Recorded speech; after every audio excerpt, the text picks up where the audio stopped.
much. Yeah, this is a really good mix. You get the older, like you said, older mares, colts, that T-breds that have been very good for some time. And we always seem to come up with some really talented juveniles, and it'll be interesting to see how they sort themselves out today. Yeah. All right, so let's get on to the first. We have video in the first, and Rick and I have different top picks. I'm trying to beat a heavy favorite in the first. Now, in this race, on the lead with the number 2 saddlecloth, the white saddlecloth, is Rush the Colors. He's going to be a heavy favorite here in the first. He's going to turf today. The horse we're looking at is way in the back, almost off the screen, in the black, in the very back. Lucky Promise. That's my top pick. Rick, he got out impossibly last time. He hit the gate. He was way back. I mean, look how far back he is. Now we're going to momentarily lose him just for a second here. Now there he goes. He's still last. He's going to swing on the outside. He's going to wind up running 5th here, beating 6 lengths. That part, is not quite as thrilling. But look at Rush the Colors. This is kind of what this guy does. He's going to need that furlong off that he's getting today because he's going to get a tough beat here. Because this Asmussen horse is going to get up and nail him right on the wire.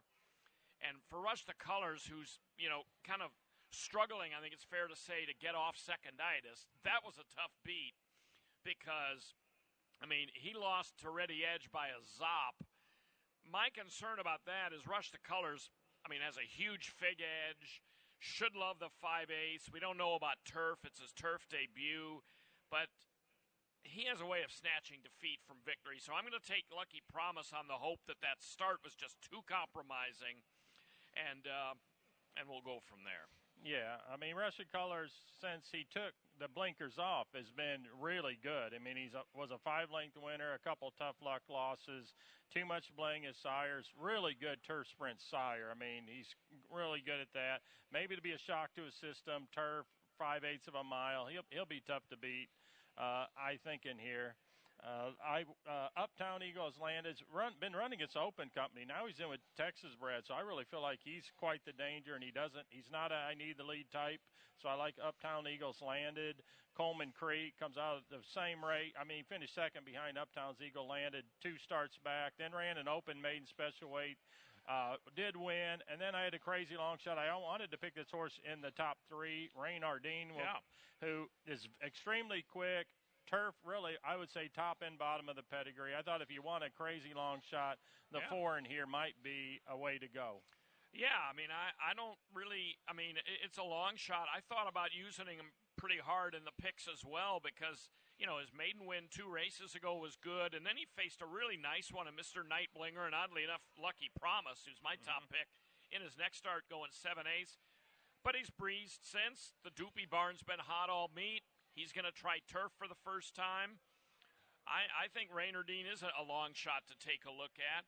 As far as the other horses you mentioned, Uptown Eagles landed. He could be very dangerous if he fires. Last time, he just kind of chased, and in my opinion, he really didn't do much.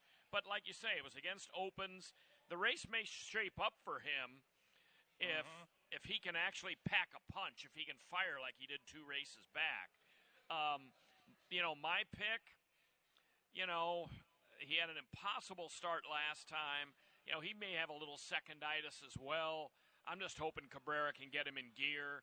I agree on Coleman Creek. He's a dangerous speed horse. The one thing about Rush the Colors, he has run very well without the blinkers, and he is a really reliable, front-running type. The only issue is sometimes when he gets really challenged early is when he quits the worst. So he seems to run a lot better when he can just be free running out there. Yeah. And I don't think he's going to be able to free run today. No, I think probably not. But we'll see. He's got certainly has the numbers and the recent performances to be tough. Yeah, I don't want to spend much more time on race 1. The problem I had with Lucky Promise, your pick, is now that's 3 races in a row he's broke last. Well, so he's starting to develop a bad habit, exactly. and at 5/8 of a mile, you don't want to be breaking last. Yeah, that's a very good point. That's death for breaking last. And you know what? We have another 2-year-old race coming up right here. The card is chock full of 2-year-olds today. Race 2, by the way, in the first race, it's super. You can see the carryover in the race 1 in the super high 5, 27.691 in race 1. In race 2, I had a tough call between the top three in here. Take the Money, Guitar Boy, and Noise Complaint. Yep. 4.5 furlongs these T-breds are going. Yeah, I did too. Take my money. The Hellebroats have been winning races at abbreviated sprint distances for as long as I've been in horse racing. They seem to always be able to purchase, and Steve Asmussen readies these horses that can just blaze out of the gate. They spent quite a bit of money for Too Much Bling, $72,000. So I assume this horse, they thought physically that he looks like a nice colt. July 6th, he worked with a Calumet 2-year-old who I think's pretty good. So the fact that those two went together, I'm take my money. It's a tough call in here. Guitar Boy, on the female side, it's a little bit turf, but Star Guitar was a superstar, mega star in Louisiana. 49, I put NA for not asked for his best in that work, that 49-1. Fincher's phenomenal with young horses, so Guitar Boy could easily win this race. And Noise Complaint, Calhoun stable, man, they've been so good with their babies for, since Brett's been training here. 2 good gate workouts, 47-4, a really good turn time. Like you, I struggled with the top 3. It could go anyway. Yeah. I lean toward Noise Complaint. Her dam, Waters Fine, was unraced, but her second dam, the grandmother, Jump On In, was a Grade 2 winner at Santa Anita, and maybe decent. This horse was a $20,000 2-year-old purchase just this spring here. Seems to be working well. Guitar Boy, first foal from that mare, Trick City. Trick City was a useful filly, kind of an allowance-claiming filly who ran all over the place. She ran in the Southwest. She ran at Remington, Kentucky. She was a 10-time winner, was Trick City, the dam. But this is the first foal from her. And then Take My Money, interesting breeding there. Take My Money is a half to the mare that produced Tango Mis Papeles. So, and another good winner here, this meet, who's a half to Tango Mis Papeles. So that could mean Take My Money is really fast, because there's some fast ones coming out of there. Race 3. Scratch number 3, Accelerating Babe.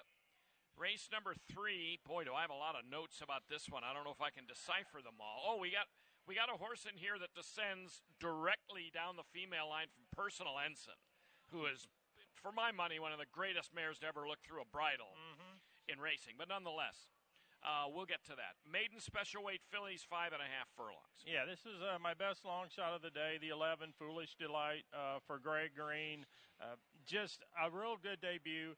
June 26th from the gate, before this filly debuted, was really good. It was a set of 3 from the gate. She dominated those 3. And then they entered her in a turf sprint. I thought, well, that's interesting. She broke okay, finished up well to finish 3rd. I just think they did that to, just get a race in her. And I just could see her moving back to the main track, improving dramatically. So I'm thinking Foolish Delight as an upsetter in here.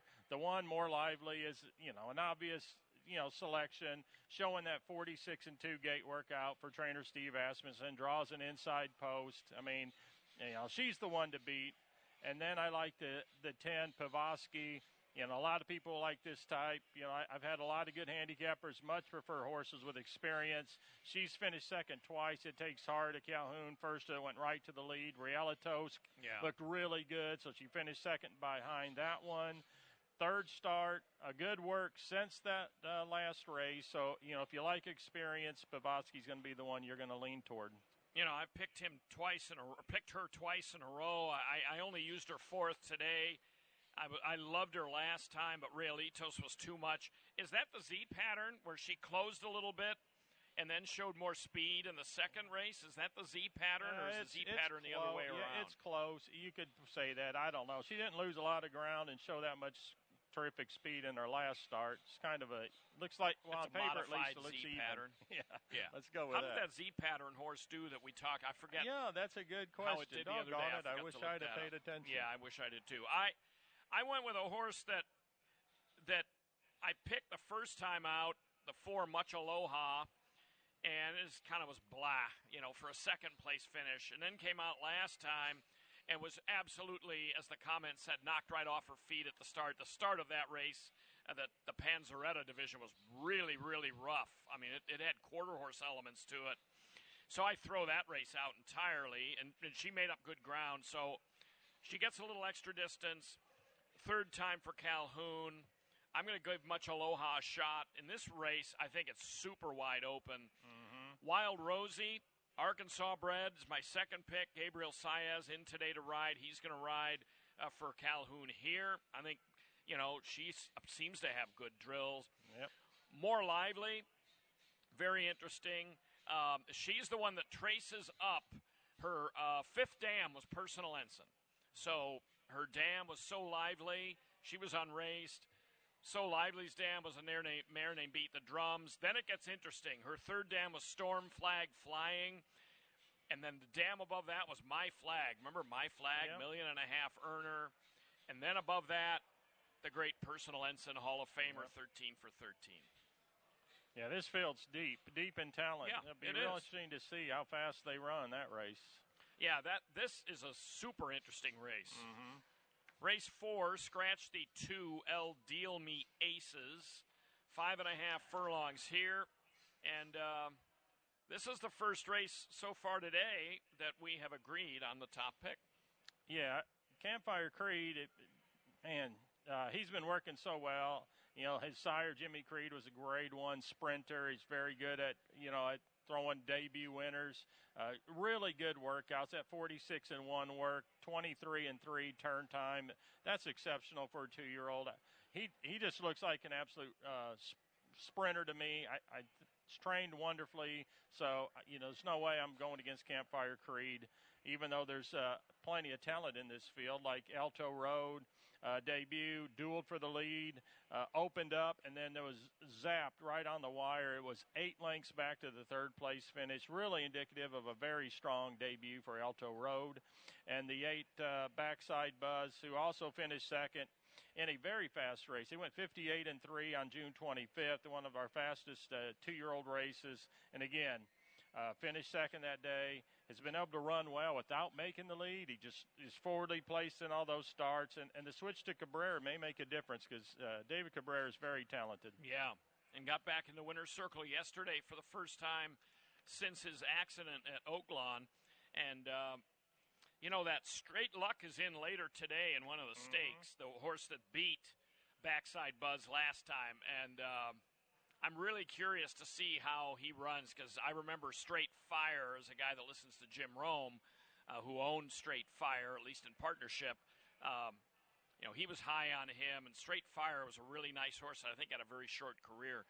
I'm basically the same, so I don't see any real need to dwell on things. One good thing about Campfire Creed is his dam, Mabadiha, was unraced, but the second and third dams, the grandmother, great-grandmother, both won their debuts, so that's even another credential that there's winning early in that family, perhaps. Fifth race, no super. This is the first of our Stars of Texas stakes, the Fiesta Mile. Mile on the turf. Scratch the 1 Bernie. She's going in the other race later, and scratch the 4 My Baby's Gone. Yeah, No Mas Tequila has been real impressive. 2 restricted stake wins at Houston this winter, winning decisively, and then came here in our local scholarship stake race. And against a similar field as this one, was back to her usual impressive self. She's 5 years old. You can see she's getting better with age. And if she stays where she is now, she'll be very difficult to beat. Rosie Jane, I thought, was interesting. She finishes second behind No Mas Tequila in the San Jacinto. That was her first start, after a very long layoff. Then 2 straight main track sprint races, finally back around 2 turns on turf. There's no telling how good she is. She's so lightly raced, and with the only one turf race being so good, she may be good enough to win this race. Discreet Smile, the scratch of Bernie, I think, really helps her because she finished second behind No Mas Tequila in our stake June 19th, and now she might be able to make a really easy lead in this short field. Yeah, that's for sure. I took her second behind No Mas Tequila. Karen Jacks has done a great job with her. No Mas Tequila, I remember she was good for Broberg. She won for Alan Milligan. She's been with a bunch of trainers, but Karen Jacks really seems to have found the key. She's a really good mare anyway. I like her over Discreet Smile and Keep the Bling. I may have overlooked Rosie Jane. I think your Rosie Jane is interesting. Keep the Bling is fascinating to me, too, because I love the horses that show late run. And she showed a lot of late run in her last start, made up a lot of ground from the quarter pole and even the second call home. Mm-hmm. The fifth race, now we get into some 2-year-old racing here. Texas Thoroughbred Association Futurity, the Colton Gelding division. 5.5 furlongs, and Bling Bling Bling, who is bold-faced on your sheet in the front of the program, so that's always means, if we agree, I'm all right. I got a Rick bold-faced pick. He was really impressive last time out. Yeah, and I think we really like him today because we have a high opinion of I'm a Cowboy. I mean, if he had to be just an ordinary... True, we both picked I'm a Cowboy last Yeah, we both were foolish enough. And I'm a Cowboy's very fast, very talented, and he just shrugged. He just dominated that race. So Bling, Bling, Bling for a leading trainer, Asmussen, clearly the one to beat. Don't be misled by discrepancies in buyer figures because Vietnam Victory's number was earned in May.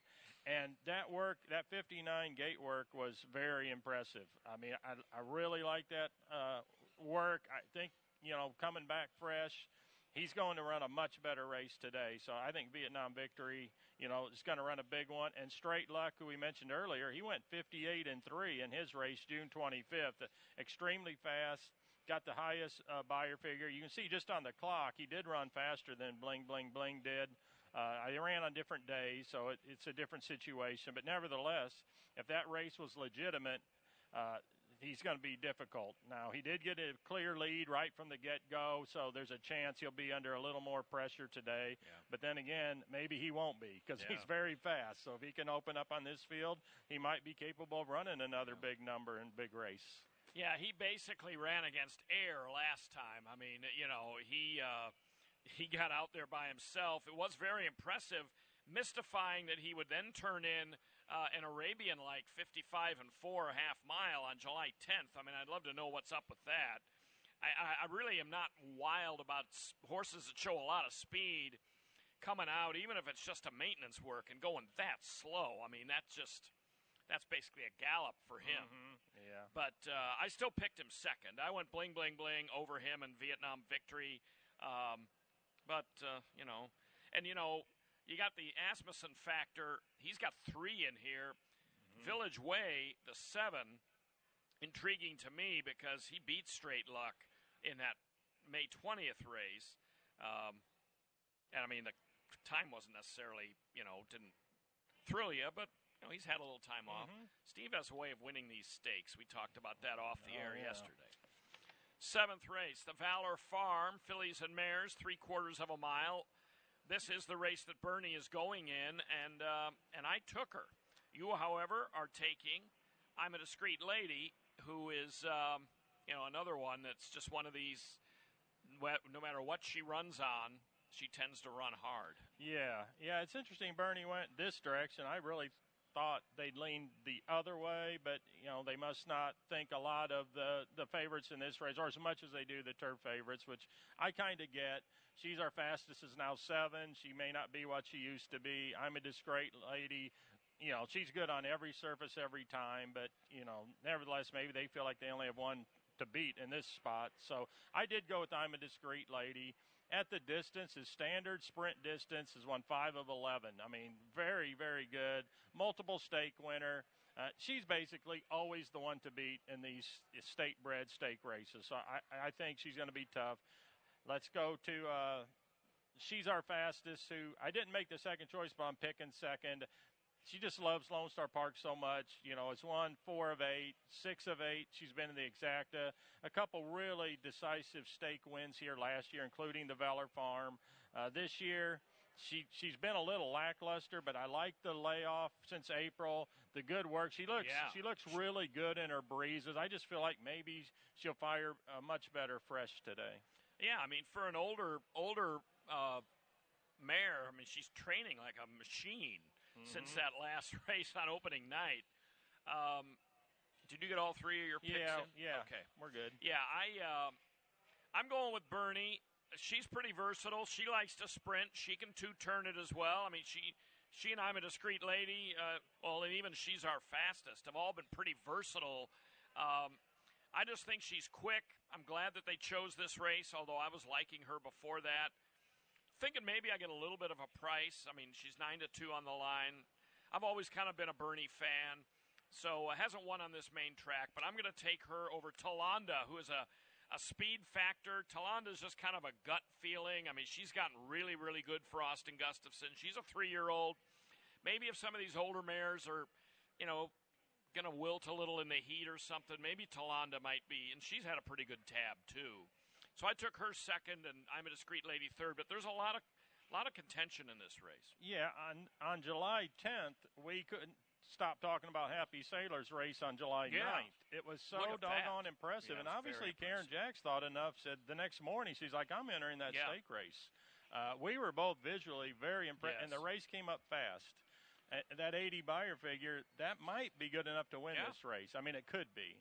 So Happy Sailor's a really interesting horse if she's as good as she actually was. And she did win a stake last as a 3-year-old, the bar last down at Houston. So it's in Happy Sailor to maybe post a little upset in this race. It is, especially since she was showed last time she can chase the pace. She has, good speed, but she could chase it still for a little bit and then kick it in. Now, she wasn't beating a field of this quality, but that's a style that is impressive. Yeah, and she was in the extreme outside post that day and again today. Yeah. So that, they're, I don't know, very interesting filly. There's a lot of contention in there. And it's interesting that Asmussen would have gone this direction with Miss Perfecta when she's been, really solid and consistent on on turf. But, her dirt record isn't bad either, but she doesn't usually sprint with these types. Yeah. On to the 8th. Scratch the 1, Gold Pilot. This is a mile on turf, the Assault for Texas Breds. Yeah, Can I Bob? I mean, he's the one to beat in here. His record at Lone Star Park's really good. I mean, 2 out of 4 wins. Just won the Texas Hall of Fame on June 19th in really gutty fashion. Actually gets to cut back a 16th of a mile. That should actually help as well. So I'm going to take Can I Bob right back. Terrific early speed. Always gets himself in a good position to win. Stan's Hook and Bull. He's the tough luck loser of the Hall of Fame. It looked like he got to Can I Bob in the last jump, came up a nose short. He had been racing against open allowance rivals previous to the Texas Hall of Fame, so it looks like Karen Jacks is in line to maybe have just an outstanding day today. And Dustum, I took third. He finished third behind the top 2 choices for today. Was disrespected at 16-1 last time off a really nice win, a sprint win on the main track. Has very lightly raced on turf, and who's to say that Dustum, that last race isn't actually indicative of what she's capable of doing on turf. Yeah, Dustum's one of those that always, he doesn't win obviously every time, but he gives a pretty good account of himself like he did last time. I used him fourth. I'm going to try to beat Kenai Bob. As much as I admire him and as great a career as he's had, I just worry about the tactics. He's going to have the 10-hole. He's going to get a wide trip. I mean, it helps that he goes shorter. I'm just going to try to beat him with Stan's Hook and Bull, who I was really impressed with last time. And, Big Stan isn't always a horse that I've been picking, all that regularly throughout his career. But I really loved his finish last time. And, he and Kenai Bob should make a good matchup today. And so I'm going to take Stan to try to turn the tables. The intriguing one to me is quarterback Dak. I used him third. Barn change to Caldwell, who's very good first, with horses first into his barn. This horse's turf record's pretty good. He hardly ever runs on turf. Right. But there is a turf race at LAD showing that, it wasn't against this type, but he might be able to go. I don't think the surface is going to be a problem for him. No. So I got quarterback Dak in there, maybe picking up the pieces if things get heated up front. So I threw him in ahead of Dustum for third. On to the 9th, because that's the type of race JR might pop up and win when you're not expecting it, kind of like quick yesterday. Yeah, Caldwell needs me not to pick him. Me too. Yeah, because I cannot get in step with that guy. And he's third in the standings, and I don't think you and I have picked him a lot when he's won. But. Yeah, if he'd go to LAD, we'd be picking a lot more winners. Not that I want him to. So... Okay, now here's an interesting race. Brett Calhoun's stable, I'd be surprised if they don't run 1-2. I don't want to put the kiss of death on them, but the Philly division, Texas Thoroughbred Futurity. It sure looks like he's got two very talented fillies in this race. They spent $200,000 on a free drop Billy race, who stands for $5,000 when they bought free drop Maddie, and showed a sampling of why that maybe end up being a really good purchase. Career debut, she was under a lot of pace pressure and finished second. The third and fourth place finishers have each come back to win. Ships to Texas, gets to run on Lasix for the first time. 59-1 at Churchill Downs, fastest of 13.58 breezes since then. Gabriel Saez comes down here to ride in this $150,000 stake. She may be pretty special when it's all said and done. Santa Fe Gold was bet down to 8-5, and obviously worth every penny of that. Won by nearly 7 lengths in her first race right here at Lone Star Park. And on the clock, that was a very fast race. I'm not sure who was behind her yet, but that was such a good debut that she's got to be respected and come to the party. Who won a little restricted stake last time. You can see 59-4, not a very flashy time. But the fifth place finisher, Waving By, did come back to win here last week, and it's Asmussen in the 2-year-old stake. So, again, you've got to respect her. Yeah. I agree on the free drop Maddie. I mean, $200,000 as a 2-year-old. That's a lot to spend on a 2-year-old. Louisiana bred at that. It's interesting that both she and Santa Fe Gold both won from the rail in their debuts. Actually, free drop Maddie didn't win. She ran second. But Santa Fe Gold, they both drew the rail in their debuts and ran really well. So I don't think they'll mind being inside. Cajun Gunbow is my third pick.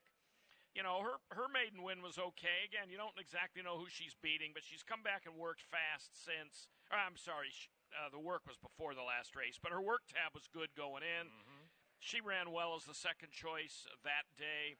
The Gellner barn's been doing very well with 2-year-olds and horses in general. I just think she might be a decent price, and if for some reason the top two don't fire, she might be in a little better position tactically than Come to the Party, who's stuck out on the outside there. And I like Viewing Trail last time. I think I picked her instead of Santa Fe Gold, which didn't prove to be very successful. And so I've got her as a fourth pick. I don't think we know what we have in Viewing Trail. I don't know if she's going to be one of these that competes with this bunch or ends up somewhere else. Yeah, and from a wagering standpoint here at Lone Star Park, I mean, we got a super I-5 big carryover in a field of 12. If it doesn't go in the first, which it rarely does in the first because the fields are shorter. But this is a tremendous way to finish for those interested in maybe chasing a very big jackpot today. Yeah. All right, so that's it.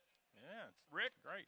Good luck today. Thank you. We will do it again this week coming up. We got our final week of the meet coming up starting Thursday evening. Until then, enjoy your Sunday and good luck.